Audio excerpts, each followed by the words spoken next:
On parle du classement global des championnats de France interclubs. Il y a 15 jours, le cercle nautique de Sarreguemines participait à la finale régionale Grand Est. C'était à Sarreguemines. C'est la seule compétition de natation par équipe. Le principe, marquer le plus de points possible en réalisant le meilleur temps à chaque épreuve. Au programme, 10 épreuves individuelles et 3 relais filles et garçons. Pour rappel, l'équipe féminine du CNS a décroché la première place et les garçons ont terminé 9e sur la quinzaine de clubs qualifiés. Et du coup, au niveau national, quels sont les résultats de Sarreguemines? C'est ce qui nous intéresse. Dès que les résultats de toutes les finales régionales sont tombés, ils sont croisés en fait pour obtenir un classement à l'échelle nationale. Il s'agit donc des meilleurs clubs de natation de France. Chez les dames, Sarreguemines est 16e sur 1079 équipes classées. Il faut savoir que ce classement regroupe à la fois les clubs de National 1 et National 2. Sarreguemines évolue en National 1A. Cela n'enlève rien au résultat qui est très bon et c'est l'équipe d'Amiens qui est en tête du classement. Chez les messieurs, le résultat est aussi très bon. Le CNS se classe 46e sur 1182 équipes. A noter que l'équipe masculine de Sarreguemines évolue en National 2 et qu'elle a fini 3e de sa division après Grenoble et Thionville. Le classement que vous avez vu tout à l'heure regroupe toutes les divisions. Ce sont donc surtout des clubs de National 1 qui devance les faïenciers et ceux qui ont fini en tête, ce sont les Dauphins de Toulouse.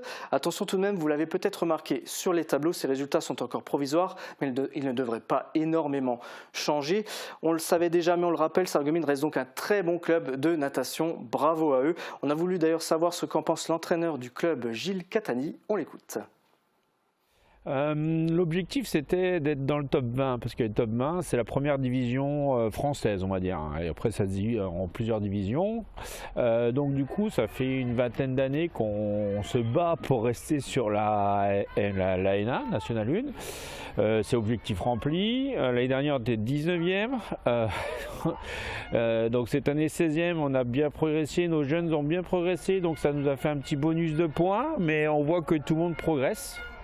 Et c'est de plus en plus difficile, surtout sur une ville moyenne comme nous, où on n'a pas beaucoup d'universitaires, on doit faire appel à des anciennes ou seules qui s'arrêtent. Et donc voilà, c'est plutôt une bonne nouvelle de faire top 20 dans ces conditions-là. Après, on a deux types de nageuses dans notre équipe. On a les anciennes, les confirmées, les Aurélie Muller, les Camille Daubin, même si elles s'est arrêtées de nager. Donc elles font leur job, quoi, on va dire. Et puis en perf individuelle, je préfère pas. C'est une notion d'équipe. Les jeunes se sont mis au diapason, les vieilles ont, entre guillemets, ont fait leur boulot de leader, donc c'est parfait. Alors les garçons, on est en grosse progression, on était 65e national la saison dernière, on va finir 43e, on loupe la deuxième division pour une petite centaine de points, donc 100 points sur 17 épreuves, ça doit représenter, je sais pas, 3/4 de seconde, une seconde sur tout le temps cumulé.